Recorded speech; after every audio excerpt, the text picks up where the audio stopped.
보시겠습니다. 사랑강대가 충만하신 우리 주 아버지 하나님, 저희를 구원하여 주시는 애 진심으로 감사를 드립니다. 또 저희들 이 땅에 살아가는 동안에 늘 지켜주시고 인도하여 주시는 은혜에 감사를 드립니다. 저희들 말씀으로 더욱 양육될 수 있도록 도와주시옵시고, 저희들의 삶이 말씀을 통해 인도되고 말씀으로 자라갈 수 있도록 도와주시옵소서. 저희들 주변에 있는 영혼들에게 담대하게 복음을 전할 수 있도록 힘과 지혜를 도와줘 주시옵소서. 그리고 저희의 삶 가운데에서 꼭 어두운 부분들이 있거든 주님께서 드러내 주시고 깨끗게 해주시기를 간절히 소원합니다. 주님 보시기에 더욱 합당한 모습으로 자라갈 수 있게 도와주시옵시고, 또 주님 앞에 서는 그날 한 점 부끄러움이 없도록 도와주시옵소서. 오늘 말씀을 공부하는 가운데서도 주님께서 성령의 능력으로 가르쳐 주시고 인도하여 주시옵소서. 내일부터 한인 전도 집회가 진행됩니다. 주님, 저희에게 말씀을 가르쳐 주시고 또 진리를 찾는 영혼들을 인도하여 주시옵소서. 교제의 시정을 주님께 의지하오며 예수님의 이름으로 감사하며 기도드리옵나이다. 아멘. 요나서 1장을 보시겠습니다.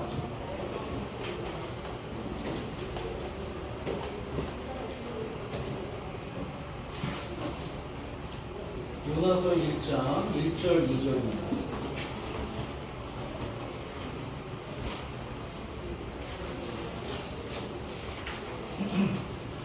요나서 1장 1절 2절 같이 읽겠습니다. 여호와의 말씀이 아미떼의 아들 요나에게 임하니라. 이르시되 너는 일어나 저 큰 성읍 니느웨로 가서 그것을 쳐서 외치라. 그 악독이 내 앞에 상달하였으니라 하시니라. 요나서의 내용은 다들 잘 알고 계실 겁니다. 하나님께서 요나를 니느웨로 보내셨죠. 근데 이제 니느웨는 이스라엘의 적국이었거든요. 그러니까 이 한국으로 따지면 일본 같은 존재입니다. 그래서 요나는 니느웨가 회개하고 구원받기를 원하지 않았어요. 그래서 일부러 다시스로 갑니다. 다시스로 가려고 하는데 그 배에 탔을 때 큰 풍랑이 일죠. 그래서 결국에는 이 물고기 뱃속에 들어가고 3일 밤낮을 물고기 뱃속에 있다가 뱉었더니 니느웨였죠. 물고기 뱃속에서 요나는 회개합니다. 그래서 하나님을 생각하고 자신의 잘못이 무엇인지 회개하니까 하나님께서 두 번째 기회를 주시는 거예요. 3장 1절을 보시겠습니다. 3장 1절에 여호와의 말씀이 두 번째 요나에게 임하니라. 이르시되 일어나 저 큰 성읍 니느웨로 가서 내가 내게 명한 바를 그들에게 선포하라 하신지라. 두 번째 기회를 주십니다. 그리고 똑같은 명령을 또 하세요. 일어나 그 저 큰 성읍 니느웨로 가서. 그러니까 이번에는 순종하거든요. 그리고 이 말씀을 전함으로 인해 가지고 니느웨 사람들이 정말 대회개를 합니다.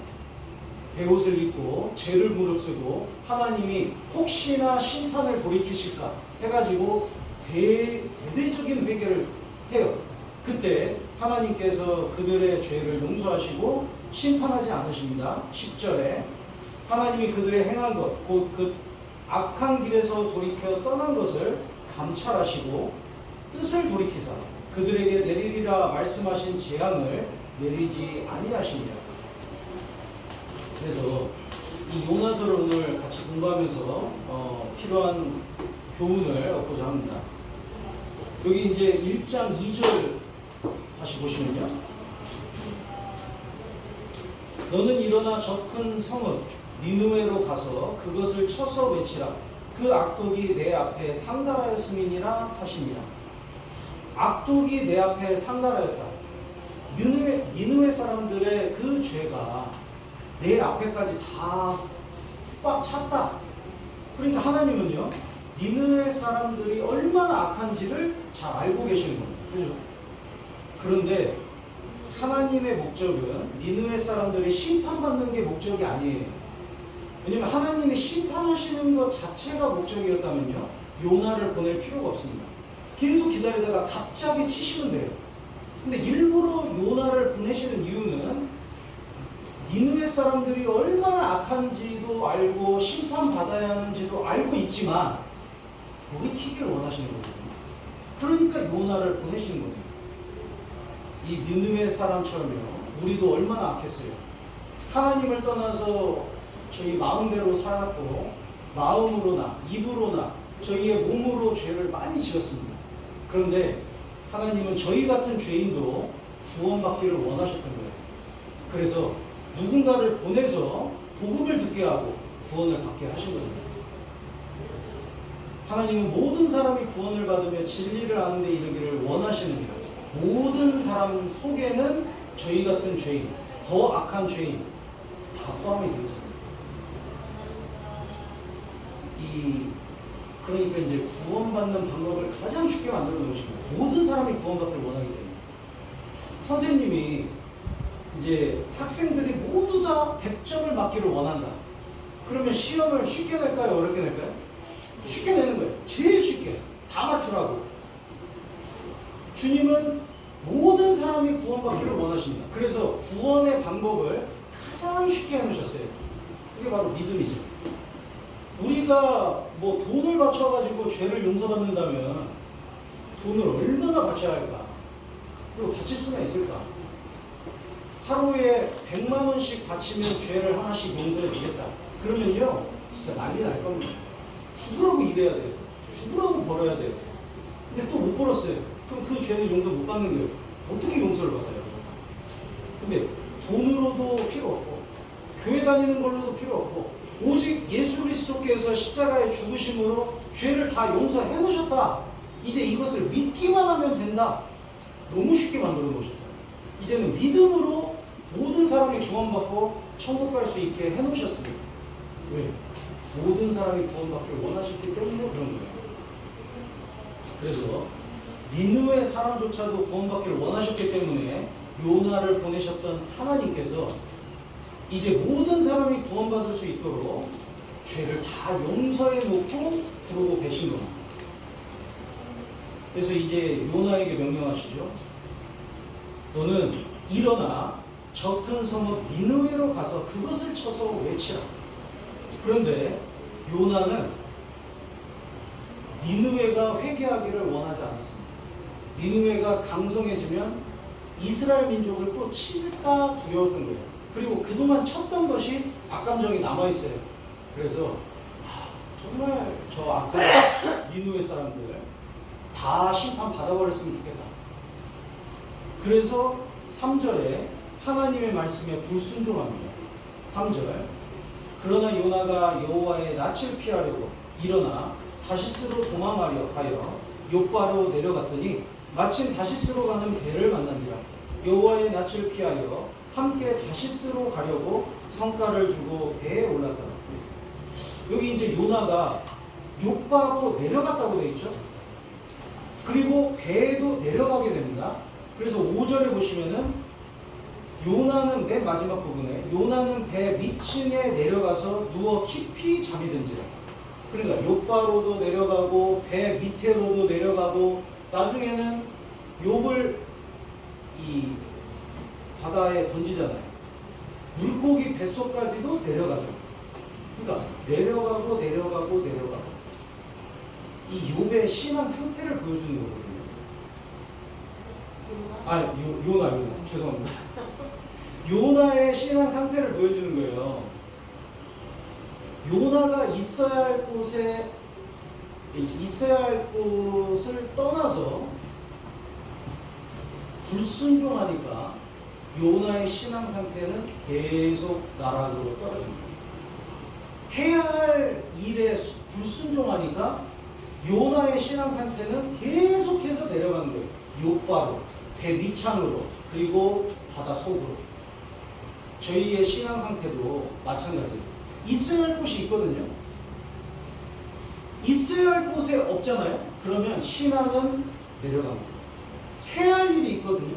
근데 해야 할 일을 안 하잖아요. 그러면 우리의 신앙 상태는 계속해서 내려가는 거예요. 성경 읽어야죠. 우리가 해야 할 일입니다. 기도해야죠. 전도해야죠. 봉사해야죠. 근데 안 해요. 그러면 믿음은 점점 내려가는 거예요. 수요 말씀 때 수요 말씀 듣는 장소가 내가 있어야 할 곳이잖아요. 주일 말씀 때 주일 말씀 들어야 할 장소, 교회가 내가 있어야 할 곳이잖아요. 교제가 있으면 교제에 참석하는 게 내가 있어야 할 곳이잖아요. 근데 빠져요. 그러면 신앙이 점점 내려갑니다. 빠지면 빠질수록 불순종하면 할수록 신앙은 내려가게끔 돼 있어요. 내가 있어야 할 곳에 있어야 하고 내가 해야 할 일을 해야 하는 겁니다. 그래야 신앙은 올라가는 거예요. 누가복음 24장을 보시겠습니다. 여기 이제 왔다 갔다 할 거니까 요나서는 잡으시고 막 하시고 누가복음 24장을 보시겠습니다. 누가복음 24장 13절. 예수님께서 십자가에 죽으셨어요. 그러니까 예수님의 제자들이 이제 끝났다.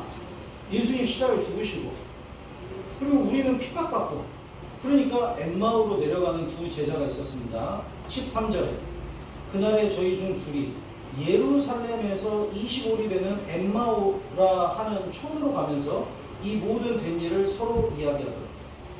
이 엠마오가 이스라엘 땅을 공부해 보시면 여기가 바다고 예루살렘은 산 꼭대기 제일 높은 곳에 있어요. 여기가 예루살렘.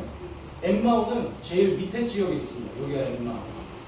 그러니까 예루살렘에 있다가 엠마오로 간다는 것은 내려간다는 거예요. 있어야 할 곳이 예루살렘이었거든요. 예수님 부활하실 거다. 약속해 주셨어요. 그러면 예루살렘에서 예수님 부활을 기다렸어야 돼요. 그런데 떠납니다. 내려가죠. 근데 이 도중에 예수님이 그 제자들 사이에 나타나세요. 그래서 말씀을 가르쳐 주시죠. 말씀을 듣는 가운데 그들의 마음이 다시 불타오릅니다. 그리고 어떻게 합니까? 예루살렘으로 다시 올라가죠. 여기 33절에 보시면 32절에 저희가 서로 말하되 길에서 우리에게 말씀하시고 우리에게 성경을 풀어주실 때에 우리 속에서 마음이 뜨겁지 아니하느냐 하고 곧 그 시로 일어나 예루살렘에 돌아가 보니 11사도와 및 그와 함께한 자들이 모여있어. 말씀을 다시 들어보니까 마음이 다시 불타오르는 거예요. 신앙이 내려가던 신앙이 다시 회복이 되는 겁니다. 그래서 돌이켜서 일어나서 예루살렘으로 다시 올라갑니다. 우리가 있어야 할 자리에서 떠나잖아요. 그러면 마음이 식어요. 저는 있어야 할 자리에서 떠난 그리스도인이 마음이 계속 불타있는 것을 본 적이 없습니다. 한 번도 본 적이 없어요. 결국에 마음이 다 식어요. 그래서 영혼 건지는 거 관심 없습니다. 성경 공부하는 거, 주를 위해서 더 열심히 살아가는 거 안 돼요. 결국엔 마음이 식거든요. 왜? 내려가는 거예요. 신앙이 내려가요. 내가 해야 할 일이 있는데 하지 않습니다. 그러면요, 신앙은 내려가게끔 돼 있어요. 내가 정말 주를 위해서 더 열심히 살고 싶은데 왜 마음이 식지? 있어야 할 곳에 없거든요. 해야 할 일을 안 하거든요. 난 더 주님 위해서 살고 싶다. 그런 분은요, 있어야 할 곳에 있어야 하는 거예요. 그리고 해야 할 일을 해야 하는 거예요. 그래야 올라가는 신앙이 됩니다. 우리가 요나처럼 계속해서 내려가는 신앙을 살 거냐, 올라가는 신앙을 할 거냐, 그것은 내가 어디에 있느냐, 그리고 내가 지금 해야 할 일을 하고 있느냐에 달려 있습니다. 다시 요나서 돌아오겠습니다. 요나서 1장 3절 같은 구절입니다. 요나서 1장 3절. 그러나 요나가 여호와의 낯을 피하려고 일어나 다시스로 도망하려 하여 욥바로 내려갔더니 마침 다시스로 가는 배를 만난지라. 여호와의 낯을 피하여 함께 다시스로 가려고 성과를 주고 배에 올랐다. 요나가 여호와의 낯을 피하려고라고 했죠. 여호와의 낯을 피하여 함께 다시스로 가려고 두 번이나 나왔거든요. 그러니까 요나는 이렇게 생각한 거예요. 내가 빨리 가면 하나님을 좀 피할 수 있겠지. 하나님에게서 도망칠 수 있겠지. 이렇게 생각을 한 겁니다. 하나님에게서 도망칠 수 있을까요? 없을까요? 없잖아요. 하나님은 어디든 계신 분이잖아요. 그러니까 아무리 다시스로 가고 요바로 가고 배 밑창에 들어가 있고 물고기 뱃속에 들어간다 하더라도 거기도 주님이 계신 거잖아요. 주님을 피할 수는 없습니다. 때로는 우리 신앙생활에서요, 문제가 많을 때가 있잖아요. 그러면 우리 마음속에 혼자 있고 싶다. 그래서 연락을 안 받아요. 아무도 없는 곳에 혼자 덩그러니 있고 싶다. 그래서 멀리 떠나기도 하잖아요. 근데 거기에 주님이 안 계시냐고요. 주님은 어디든 계십니다. 주님은 나를 끝까지 쫓아오시는 거예요. 왜? 나를 포기하지 않으시거든요. 그러니까 너 정말 하나님 저 진짜 혼자 있고 싶어요. 저 간섭하지 마세요. 아니, 나 너 쫓아갈 거야. 나 너랑 함께 할 거야. 네가 혼자 있다고 하더라도 나 거기도 같이 함께 있을 거야. 그래서 주님은요, 저희를 끝까지 쫓아오십니다. 저희를 혼자 두지 않으세요. 시편 139편을 보시겠습니다. 시편 139편 7절입니다. 시편 139편 7절. 내가 주의 신을 떠나 어디로 가며 주의 앞에서 어디로 피하리이까. 내가 주님을 어떻게 떠날 수 있겠습니까? 어떻게 주님의 얼굴을 피할 수 있겠습니까? 내가 어디를 가든 주님이 따라오시고 주님이 나와 함께 하려고 하시는데 어떻게 피할 수 있겠습니까? 그 말이잖아요. 그래서 8절에 보시면 내가 하늘에 올라갈지라도 거기 계시며 음부에 내 자리를 펼지라도 거기 계시니 내가 새벽 날개를 치며 바다 끝에 가서 거할지라도 곧 거기서도 주의 손이 나를 인도하시며 주의 오른손이 나를 붙드시리이다. 하나님, 저 좀 내버려 두십시오. 저 다 포기하고 혼자 있고 싶습니다. 저 이제 순종하고 싶지 않습니다. 저 이제 교회 나오고 싶지 않습니다. 그래서 교회를 떠나요. 혼자 있어요. 거기에 주님이 안 계시냐 이거예요. 주님이 그 손으로 나를 붙드신다고 했거든요. 주님은 함께 하십니다. 어디를 가든 주님은 우리를 떠나지 않고 따라오시는 거예요. 구원받은 그리스도인을 떠나지 않습니다. 여기 열왕기상 19장에 엘리야가 정말 마음에 절망한 적이 있었죠. 이스라엘 민족이 우상 숭배를 엄청 하는 거예요. 그래서 이 우상 숭배에서 떠나가지고 주님께로 돌아왔으면 하는 거예요. 그래서 거짓 선지자들과 대결을 합니다. 다 죽여요. 이렇게 다 죽이고 누가 진짜 참된 신인지 증명을 했으면 이스라엘 민족 돌아오겠지. 기대가 엄청났어요. 근데 아무도 안 돌아옵니다. 아합과 이세벨이 엘리야 선지자를 죽인다고 겨루고 있습니다. 그러니까 뭘 해도 안 되는구나 마음에 크게 낙심합니다. 그래서 어떻게 합니까? 자기 사환을 두고 광야로 들어가요. 혼자 있고 싶은 거죠. 그리고 광야에서요, 죽겠다는 거예요. 하나님, 이제 조카하니까 저 목숨 좀 데려가 주십시오. 충분합니다. 저 할 만큼 다 했습니다. 이거잖아요. 하나님이 거기도 찾아오십니다. 그리고 먹이세요. 어루만지세요. 그러니까 40주야를 걸어갔다고 되어 있어요. 그래서 에빠로 갑니다. 그래서 이제 호렙에 가니까 호렙까지도 하나님이 쫓아오시죠. 그리고 호렙에서 동굴로 들어가요. 진짜 혼자 있고 혼자 있고 싶었던 것 같아요. 동굴 들어가지고 아무도 안 만나는 거잖아요. 근데 거기에도 하나님이 찾아오십니다. 그리고 희망을 주시죠. 바알에게 무릎을 치하는 7천을 내가 남겨놨고 걱정하지 마. 이게 끝이 아니다. 그러면서 힘을 주시잖아요. 그러니까 엘리야가 또 주를 위해서 살아가잖아요. 우리가 신앙생활뿐만이 아니라 우리의 삶 가운데에서도 어려운 부분들을 만날 때가 있습니다. 혼자 있고 싶어. 다 포기하고 싶어. 근데 그 가운데서도요, 주님은 우리를 포기하지 않으십니다. 우리가 어디로 숨든 간에, 어디로 가든 간에 주님은 쫓아오셔서 우리와 함께 하십니다.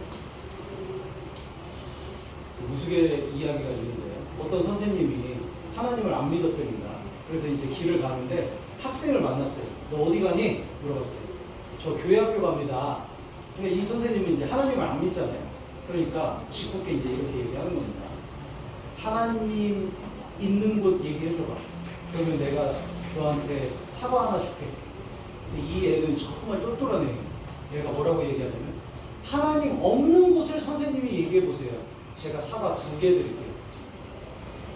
없는 곳이 있냐 이거예요. 어디든 계시잖아요.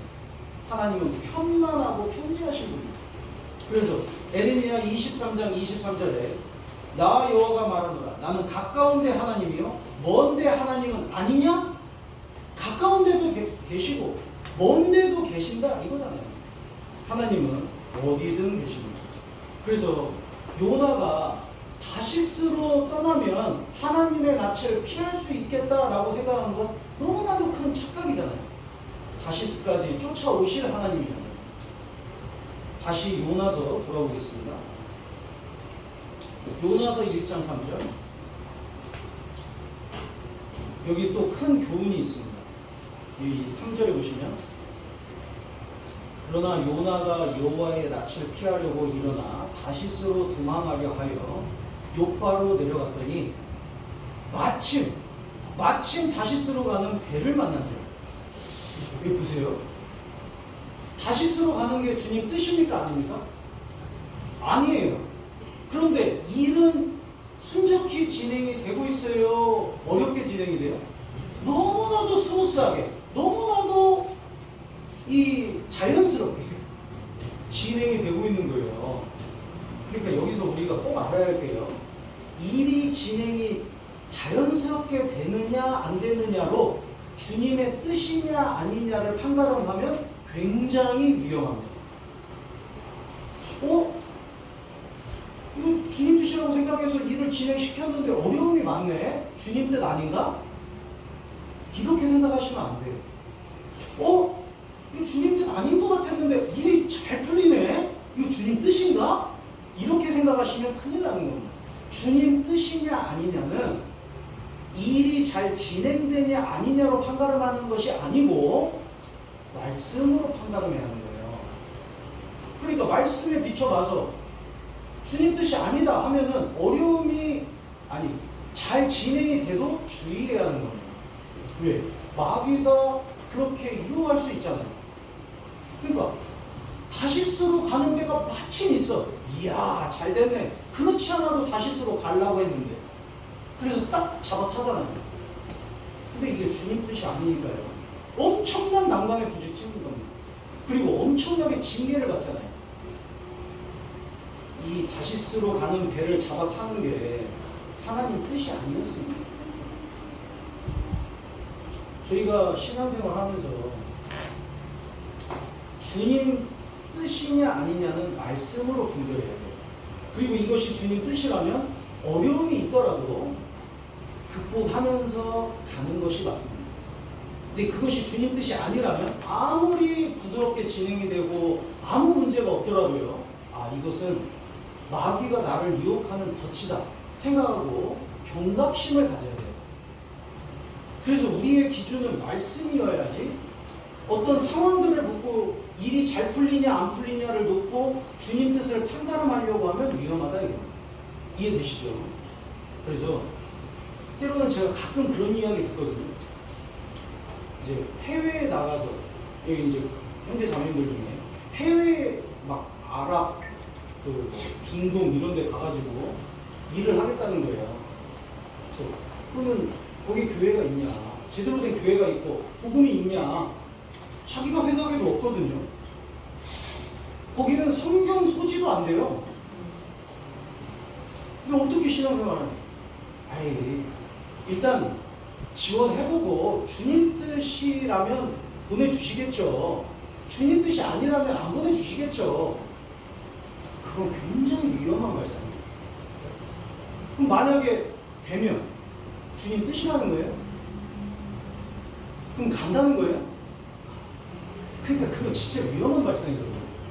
일단 교회가 없는 곳에 가는 것은 주님 뜻이 일단 아니잖아요. 너무 분명하잖아요. 복음을 떠나는 것, 그리고 주님의 몸된 교회를 떠나는 것은 주님 뜻이 아니잖아요. 너무 분명한데 일단 트라이 해보고 되면은 주님 뜻이라고 여기겠습니다.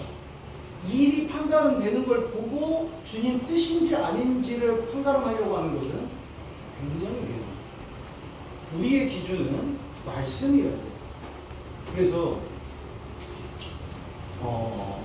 요나는 분명히 불순종하고 있는데 일이 잘 풀렸거든요. 그것은 더 큰 일이 잘 풀린다고 그것을 이 다시스로 가는 배를 타는 것은요, 더 큰 위험에 빠지는 겁니다. 그리고 이제 1장 4절을 보겠습니다. 1장 4절. 그래서 이제 어떻게 됩니까? 1장 4절에 여호와께서 대풍을 바다 위에 내리시매 바다 가운데 폭풍이 대작하여 배가 거의 깨어지게 된지라. 하나님이 대풍, 엄청난 폭풍을 보내셨습니다. 우리가 있어야 할 곳에 없잖아요. 그리고 해야 할 일을 안 하잖아요. 그리고 불순종하잖아요. 그러면 징계가 있습니다. 우리가 진짜 구원을 진짜 받았다면, 우리가 진짜 하나님의 자녀라면 반드시 징계가 있게끔 돼 있어요. 근데 무서운 거는 하나님이 나 때문에 주변 사람들이 다칠 수도 있다는 거예요. 이해되시죠? 다윗의 죄 때문에 다윗의 자녀가 죽었습니다. 물론 아이이기 때문에 그 아이가 무슨 죄가 있길래 하나님이 징계로 죽이기까지 하냐 이렇게 얘기할 수도 있잖아요. 근데 그 갓난아이가 정말 우리가 지옥 같다고 볼 수가 없어요. 그리고 다윗이 그런 얘기 하거든요. 내가 이 아이에게로 가거니와 아이는 나에게로 오든다. 그러니까 다윗은 구원받은 사람의 그림자인데 자기가 가는 곳에 그 아이가 있다는 말이잖아요. 그러니까 천국 같다고 보는 겁니다. 그러니까 이 아이가 그러면 오래 살 수 있었는데 다윗 때문에 죽은 거 아니냐. 근데 우리가 이제 또 알아야 할게요. 이 땅에 오래 산다고 또 오래 사는 것이 꼭 좋은 것만은 아닌 거죠. 하나님이 일찍 부르셨을 때 또 뜻이 있는 겁니다.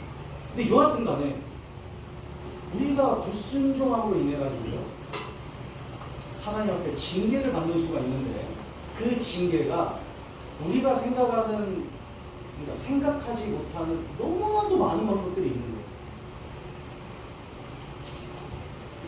그래서 여기 이제 10절에 보시면 자기가 여호와의 낯을 피함인 줄을 그들에게 구하였으므로 무리가 알고 심히 두려워하여 이르되 네가 어찌하여 이렇게 행하였느냐 하니라. 지금 이 배에 타고 있는 사람들이 요나에게 뭐라고 하는 겁니다. 너 어떻게 했길래 우리까지 이렇게 위험하게 만드냐? 네가 어찌하여 이렇게 행하였느냐? 책망하고 있거든요. 사실은 이 말이 하나님의 말씀이잖아요. 이 구원받지 않은 사람들, 하나님을 안 믿는 사람들의 입을 통해서 하나님이 요나에게 하고자 하는 말씀을 전해주고 있는 거잖아요. 이거 어찌하여 이렇게 하였느냐? 왜 이렇게 불순종하느냐? 왜 이렇게 나를 떠나려고 하느냐? 저희 하나님을 떠나서 계속해서 불순종의 길로 가면 징계가 있습니다. 히브리서 12장을 보시겠습니다. 히브리서 12장.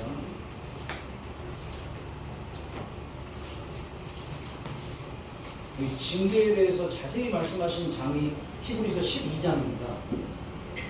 히브리서 12장 5절.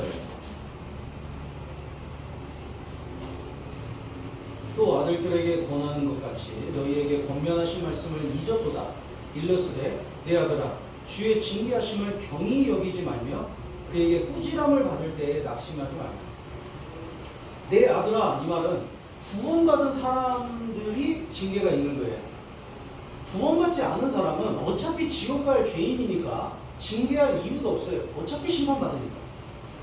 그러니까 내가 다른 집 애를 징계할 이유가 없잖아요. 징계할 권한도 없고. 근데 내 아이에 있어서 계속해서 잘못된 길로 간다. 그러면 때려서라도 바로잡으려고 할 겁니다. 주님의 자녀, 구원받은 성도들이 계속해서 불순종해서 잘못된 길로 간다. 그러면요, 신앙생활 다 망가지는 거예요. 열매 없는 거예요. 주변 사람들 다 같이 지옥 가는 거예요. 그리고 하나님의 뜻은 이루어지지 않습니다. 이 그리스도인은 주님 앞에 설 때 너무나도 부끄러워지고 상급도 없어요. 그러니까 하나님이 징계를 해서라도 돌이키게 만들려고 하시는 거거든요. 구원받은 그리스도인에게만 징계가 있습니다. 여기 내 아들아 주의 징계하심을 경히 여기지 말며 아유 그 징계 뭐 좀 받지 뭐 누가 감히 그렇게 얘기할 수 있어요. 뭐 1,000페소 2,000페소 잃어버리는 게 징계라고 생각하시면 진짜 오해하시는 겁니다. 무서운 거는 이 호세아서 5장에 보시면 하나님이 징계를 하시는데 그 징계의 수위가 점점 커진다고 했습니다. 처음에는 좀처럼 나타난다고 했어요. 좀. 그러니까 아무도 모르게 조금씩 나타나거든요. 그런데 나중에는 사자같이 나타난다고 했습니다. 갈기갈기 찢기는 거예요. 그러니까 처음에 이제 불순종의 길로 갑니다. 그러면 처음 나타나는 징계의 모습이 어떠냐면 마음이 편치가 않아요.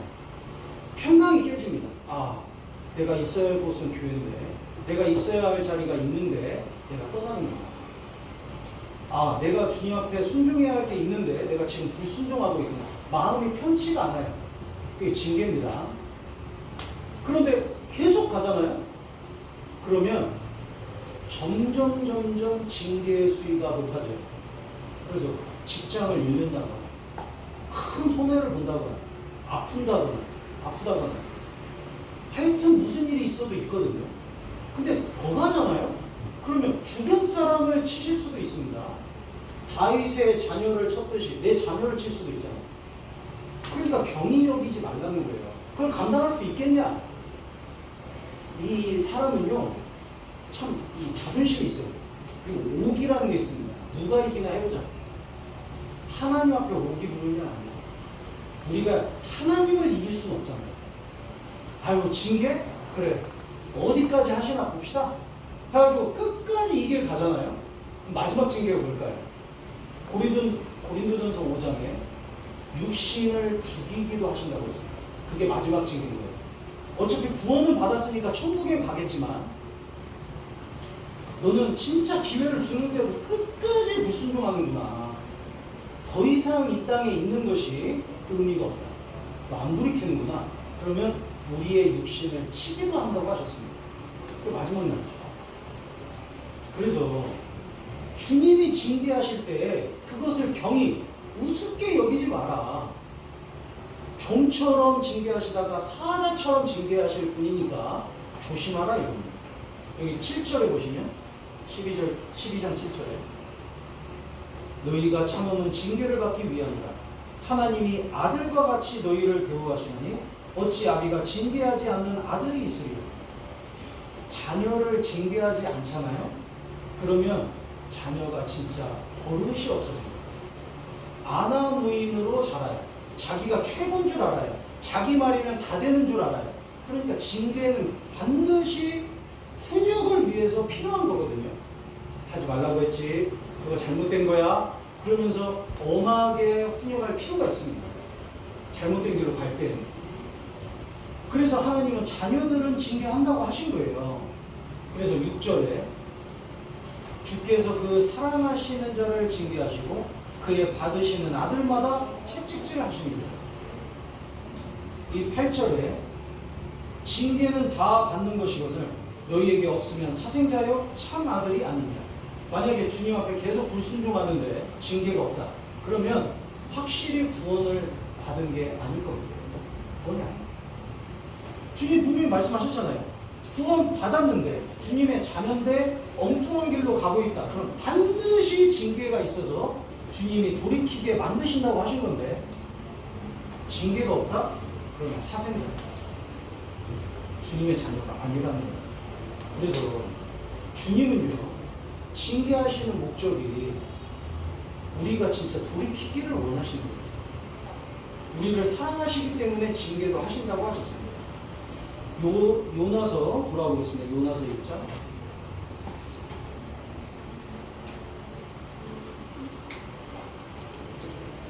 이제 제비를 뽑아서 요나가 뽑힙니다. 그리고 요나를 결국에는 물에 집어넣어요. 바다에 던집니다. 그리고 물고기가 요나를 삼키죠. 이 물고기 뱃속에서 사흘 밤낮을 있는데 요나가 드디어 회개합니다. 그래서 2장 7절에 보시면 이제 물고기 뱃속에서 하나님 앞에 기도하는데 2장 7절에 내 영혼이 내 속에서 피곤할 때에 내가 여호와를 생각하였었더니 내 기도가 죽게 이르렀사오며 주의 성전에 미쳤나이다. 내가 정말 주님을 생각하게 됐습니다. 주님 앞에 내가 얼마나 어리석었는지, 엄청난 불순종을, 그러니까 내가 얼마나 불순종했는지, 그리고 주님이 나를 얼마나 사랑하셨는데 그 은혜를 배반했는지 주님을 생각하게 되고 회개하게 됐어요. 우리가 때로는 징계를 받을 수 있어요. 징계를 받고 있는데도 모르고 있을 수도 있어요. 근데 어찌됐건 이제 징계받는 걸 깨닫고 주님 앞에 돌이키면 주님은 다시 기회를 주시는 거예요. 3장 1절에 저는 이 구절을 진짜 좋아하거든요. 3장 1절 같이 읽어보겠습니다. 여호와의 말씀이 두 번째 요나에게 임하니라 이르시되. 두 번째라는 것은 희망의 단어입니다. 그렇죠? 이걸로 끝이 아니라는 거잖아요. 다시 기회가 주어졌습니다. 그리고 회복의 단어입니다. 두 번째 기회가 주어졌어요. 그래서 이걸로 끝난 게 아니고 요나의 인생은 2장에서 끝난 것이 아니고 정말 마음을 다해서 회개하니까 주님이 다시 기회를 주셨습니다. 두 번째 말씀이 요나에게 임했습니다. 일어나 저 큰 성읍 니느웨로 가라.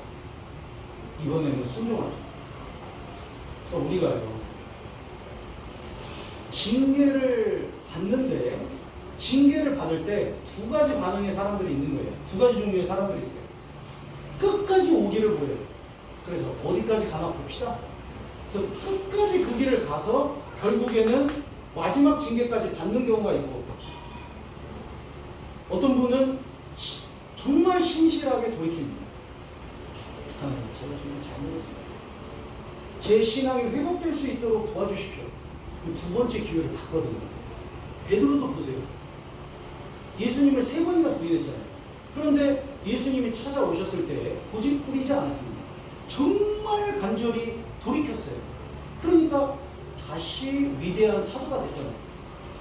그러니까 베드로가 위대한 사도가 된 이유는 그의 인생이 실수를 한 번도 안 하고 완벽해서가 아니고, 실수는 했지만 정말 하나님 앞에 간절히 돌이켰기 때문에 위대한 사도가 된 겁니다. 우리 인생도 마찬가지잖아요. 우리가 주님 앞에 쓰임받고 위대하게 되는 것이 죄를 한 번도 안 짓고 징계를 한 번도 안 받아서가 아니고, 징계도 받지만 주님 앞에 돌이키면 두 번째 기회를 받을 수 있는 거거든요. 다윗도 성적인 죄도 지었고 살인죄도 지었습니다. 그런데 내 눈물이 내 침상을 띄우나이다. 정말 간절히 돌이켰어요. 얼마나 많이 울었으면 내 눈물이 내 침대를 띄웁니다. 그렇게 얘기할 정도로 하나님 앞에 돌이키고 또 돌이켰습니다. 그래서 다시 쓰임 받았잖아요. 그러니까 우리 인생이 여기서 끝나면 안 되거든요. 혹 잘못한 게 있으면 돌이켜야 돼요. 그래서 두 번째 기회를 받아야 합니다. 이 요나는요, 돌이켰고 두 번째 기회를 받았습니다. 그래서 니느웨에 가가지고 말씀을 전하니까 니느웨 사람들이 다 회개하고 지금으로 따지면 구원을 받은 거거든요. 이 요나가 예수님의 그림자라고 말씀하셨습니다. 마태복음 12장을 보시겠습니다. 마태복음 12장.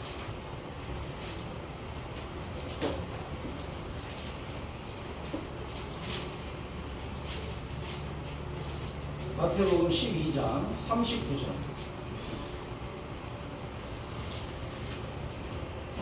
40절 제가 읽겠습니다. 예수께서 대답하여 가라사대 악하고 음란한 세대가 표적을 구하나 선지자 요나의 표적밖에는 보일 표적이 없느니라. 요나가 밤낮 사흘을 큰 물고기 뱃속에 있었던 것 같이 인자도 밤낮 사흘을 땅속에 있으리라. 그러니까 요나가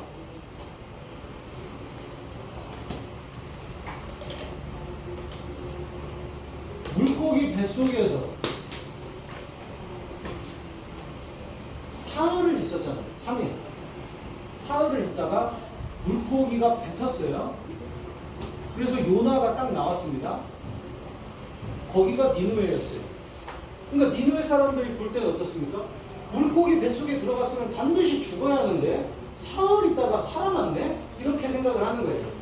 그래서 이 요나의 모습을 보고 많은 사람들이 구원을 받은 거거든요. 예수님이 내가 보여줄 표적은 요나의 표적밖에 없다. 이 말은 뭐냐면 예수님이 많은 표적을 보여주셨습니다. 그런데 또 표적을 보여달라고 하는 거예요.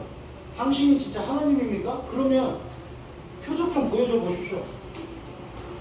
예수님이 악하고 음란한 사대가 표적을 보는 거예요. 내가 그렇게 보여줬는데도 너희들 마음이 악하니까 또 보여달라 하는 거라고. 그러니까 안 믿는 거잖아요. 그건. 그런데 내가 보여줄 표적은 요나의 표적밖에 없다. 이 말은 뭡니까? 예수님이 하나님이라는 증거를 하기 위해서는, 증명을 하기 위해서는 요나처럼 십자가에 죽어서 사흘 동안 장사됐다가 부활하신 것, 그 부활하시는 그 모습만 보여줘도 예수님이 하나님이라는 증거는 충분하다 이겁니다. 죽음에서 부활하는 게 누가 그게 가능하겠어요? 오직 하나님만이 가능한 거거든요. 그러니까 예수님이 십자가에 죽으셨다가 사흘 만에 부활하신 그 모습을 보여주시면 예수님이 하나님이라는 증거로 충분하다 이 말이거든요. 그래서 이 예수께서 대답하여 가라사대 악하고 음란한 세대가 표적을 구하나 선지자 요나의 표적밖에는 보일 표적이 없느니라. 그 표적으로 충분하다. 그래서 예수님이 부활하심으로 말미암아서 우리가 예수님이 하나님이라는 것도 알게 되고 예수님이 자기 죄 때문에 죽은 것이 아니라 우리 죄 때문에 죽어주신 거라는 것도 알게 되는 겁니다. 그래서 예수님의 부활로 말미암아서 많은 사람들이 구원을 받게 되는 거예요. 요나같이. 다시 요나서 돌아와 보겠습니다. 요나서 4장 6절입니다. 이제 요나가 니느웨 성을 보려고 초막을 이제 짓고 앉아 있는데 6절에 하나님 여호와께서 박넝쿨을 준비하사 요나 위에 가리우게 하셨으니 이는 그 머리를 위하여 그늘이 지게 하며 그 괴로움을 명쾌하려 하심이었더라. 요나가 박넝쿨을 인하여 심히 기뻐하였더니 7절 하나님이 벌레를 준비하사 이튿날 새벽에 그 박넝쿨을 씻게 하시매 곧 씻으니라. 8절 해가 뜰 때에 하나님이 뜨거운 동풍을 준비하셨고 해는 요나의 머리에 쬐매 요나가 홍분하여 스스로 죽기를 구하여 가로되 사는 것보다 죽는 것이 내게 나으니이다. 그러니까 이 구절을 보면요, 요나는 굉장히 좀 어린아이 같은 마음이 있었던 것 같아요. 박넝쿨이 있어서 그늘이 지니까 좋아가지고 심히 기뻐했다고 했거든요. 그냥 보통 기뻐한 게 아니에요. 야, 이거 진짜 너무 좋다. 그런데 벌레가 갉아먹고 해가 떠가지고 그게 말라버리니까 어우 하나님 차라리 죽는 게 낫겠습니다. 그러니까 이 방명풀 하나 때문에 기분이 좋았다가 나빴다. 방명풀 하나 때문에 차라리 죽는 게 낫겠습니다. 너무 기쁩니다. 차라리 죽는 게 낫겠습니다. 왔다 갔다 하잖아요. 이유는 방명풀 하나 때문에. 그러니까 굉장히 유치한 거거든요. 마음이 어린아이 같은 거예요. 그러니까 어린아이는 이 작은 것에 연연하잖아요. 여기 은찬이 있는데 은찬이 어렸을 때요 아이스크림 사줬어요. 제가 이제 장난치고 싶어가지고 한 입만 달라고 해가지고 엄청 먹었습니다. 그리고 이게 얼마 안 남았어요. 그러니까 울더라고요. 아이스크림 뺏겼다고 울어요. 이게 이제 아이잖아요. 우리가 좀 크면 어떻습니까? 아유 너무 많이 먹었네. 그러고 말죠. 뭐 아이스크림 가지고 뭐 목숨을 걸 것도 아니고. 근데 어리면요 그게 단 거예요. 그래서 그 방망풀 하나 잃은 것 때문에 차라리 죽겠다고 하는 거예요. 아이스크림 하나 잃어버려도 죽을 것 같은 거예요. 캔디 하나 잃어버려도 그냥 죽을 것 같은 거예요. 그게 어린아이인 거예요. 근데 이제 우리의 모습을 보면요. 때로는 그런 모습이 있습니다. 문제 하나 딱 터지잖아요. 죽을 것 같아. 나 신앙 포기해버리고. 하나님께 차라리 죽는 게 낫겠다고. 차라리 구원을 안 받았으면 좋았겠다고. 엄청난 말을 합니다. 이게요. 아직 신앙이 성숙하지 못해서.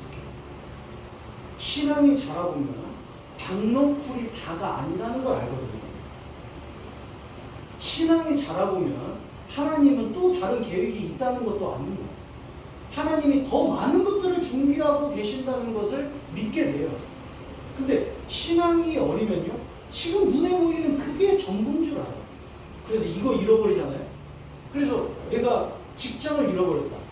아니면 정말 뭐가 아프게 됐다. 뭐 하나를 잃어버렸다. 뭐가 문제가 생겼다. 그러면 세상 무너진 것 같은 모습을 보입니다. 근데 그게 다가 아니잖아요. 저희는 이 요나 같은 이런 모습보다는 정말 성숙한 모습, 그래서 기다릴 줄 아는 모습, 그리고 주님을 진짜 신뢰하는 신앙이 될 수 있다면 얼마나 좋겠어요.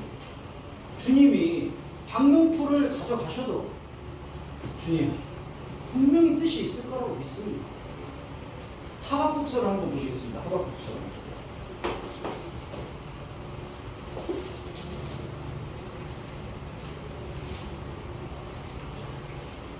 하박국 3장 17절입니다. 하박국은 주님 앞에 질문이 많았어요. 의문점이 있었어요. 하나님, 이거는 너무 불합리한 거 아닙니까? 하나님, 왜 이런 사람들을 그대로 냅둡니까? 하나님 앞에 이 질문이 있었거든요. 그리고 원망도 올라왔거든요. 그런데 하나님이 쭉 설명을 해주시니까 내가 이해가 안 돼서 그렇지 하나님은 뜻이 다 있으시구나. 이걸 깨닫게 됐습니다. 그런 다음에 이 고백을 하는 거예요. 3장 17절에 비록 무화과나무가 무성치 못하고 포도나무에 열매가 없으며 감람나무에 소출이 없으며 밭에 싱글이 없으며 우리의 양이 없으며 외양간에 소가 없을지라도 8절 같이 읽겠습니다. 나는 여호와를 인하여 즐거워하며 나의 구원의 하나님을 인하여 기뻐하리로다. 이게 훨씬 더 성숙한 신앙인의 모습입니다. 그렇잖아요.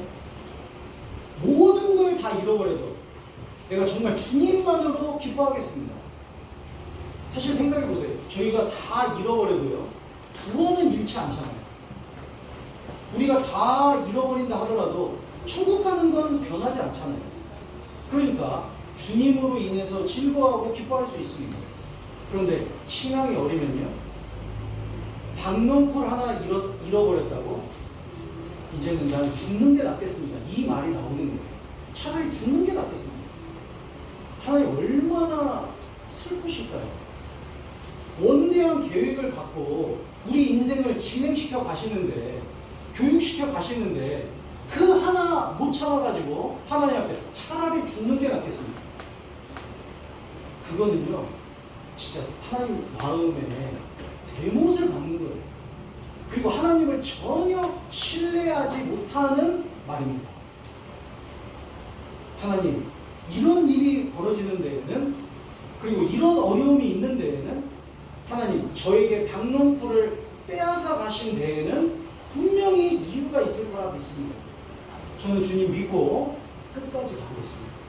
그게 성숙된 신앙입니다. 그러니까 저희가요 믿음에서 자라나요. 그 작은 걸 잃어버렸다고 세상 무너진 것 같은 마음을 가지면서 안될까? 다시 돌아오겠습니다. 요나서 1장.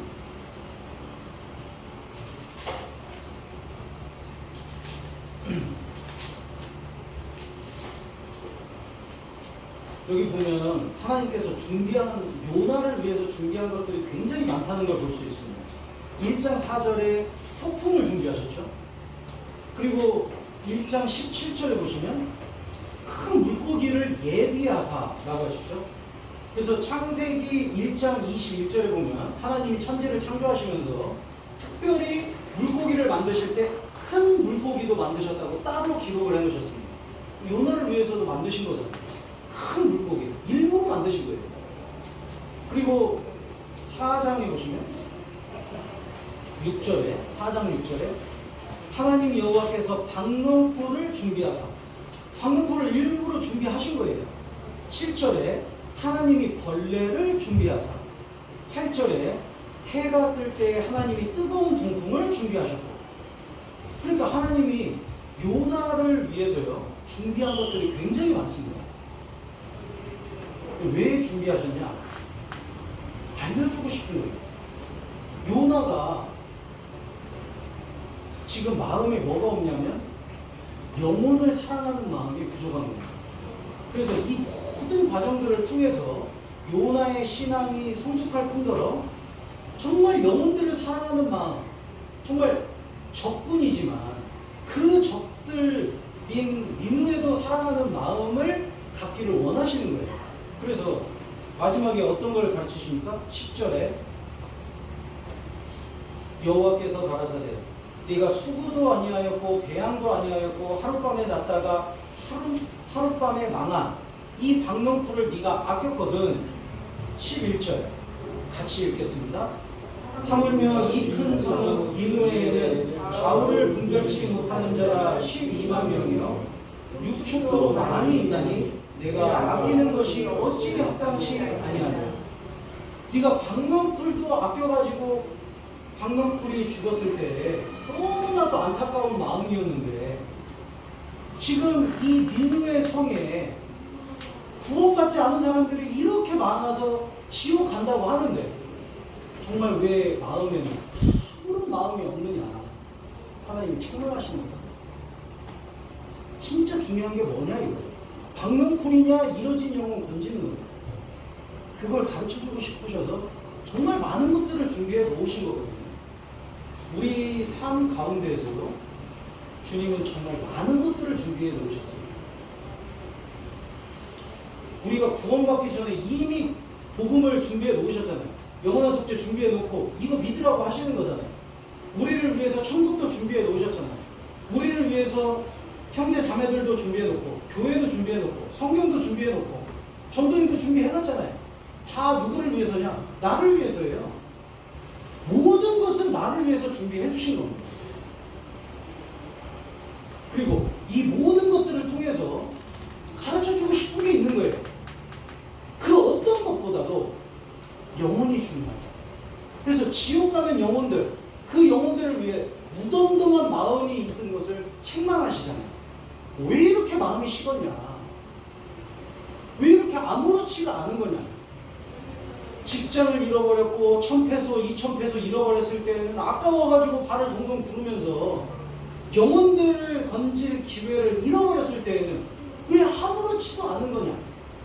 지금 마음이 뭔가 잘못된 거 아니냐?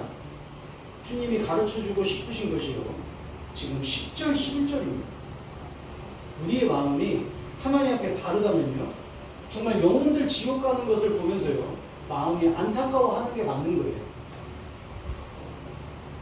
이 땅의 것을 조금 잃어버린다 하더라도 영혼들을 건질 수 있다면 내가 정말 이 신앙생활이 올바르게 가고 있다고 생각이 들 텐데, 자칫 잘못하면요, 거꾸로 가는 수가 있어요. 내려가는 수가 있어요. 영혼들 건지는 일보다 맛집 찾아다녀. 어떻게 하면 잘 먹고 잘 살까? 어떻게 하면 이 땅에서 삶을 재미있게 보낼까? 이 내려가는 거, 올라가는 신앙이 돼요. 영혼들을 건지기 위해서, 그리고 영원한 것을 위해서, 주님의 영광을 위해서 살아가는 인생이 되는 게 맞는 겁니다. 그래서 주님이 이제 내 주변에 있는 그 모든 것들을 통해서 이 교훈을 가르쳐주고 싶으십니다. 이제 오늘 말씀을 보면요, 요나서 1장 2절 다시 보겠습니다. 요나서 1장 2절. 너는 일어나 저 큰 성읍 니느웨로 가서 그것을 쳐서 외치라. 그래서 니느웨로 가라고 하셨습니다. 우리는 이제 결정해야 돼요. 니느웨로 갈 거냐, 다시스로 갈 거냐, 순종할 거냐, 불순종할 거냐. 우리가 계속해서 불순종하면, 그리고 있어야 할 곳에 없고 주님을 떠나가면 신앙은 내려가는 거예요. 징그럽죠. 그래서 정말 신앙은 올라가는 신앙이 되어야 돼요. 내가 해야 할 일을 하고, 내가 있어야 할 곳에 있고, 그리고 건져야 할 영혼들을 위해서 나의 삶을 드릴 수 있는 것이 합당한 그리스도인의 모습입니다. 같이 기도하시겠습니다. 하나님 아버지, 감사합니다. 저희들 주님 뜻 가운데 온전히 살아갈 수 있도록 도와주시옵소서. 요나에게 두 번째 기회를 주셨던 것처럼 저희가 혹 잘못된 길로 가고 있거든 저희에게 돌이킬 수 있는 기회를 주시고, 또 주를 위해 다시 살아갈 수 있는 두 번째 기회를 더하여 주시옵소서. 저희들 내려가는 신앙이 아니라 올라가고 또 영혼들을 건지는 신앙이 될 수 있도록 도와주시옵소서. 모든 것 주님께 의지하며 예수님의 이름으로 기도드리옵나이다. 아멘.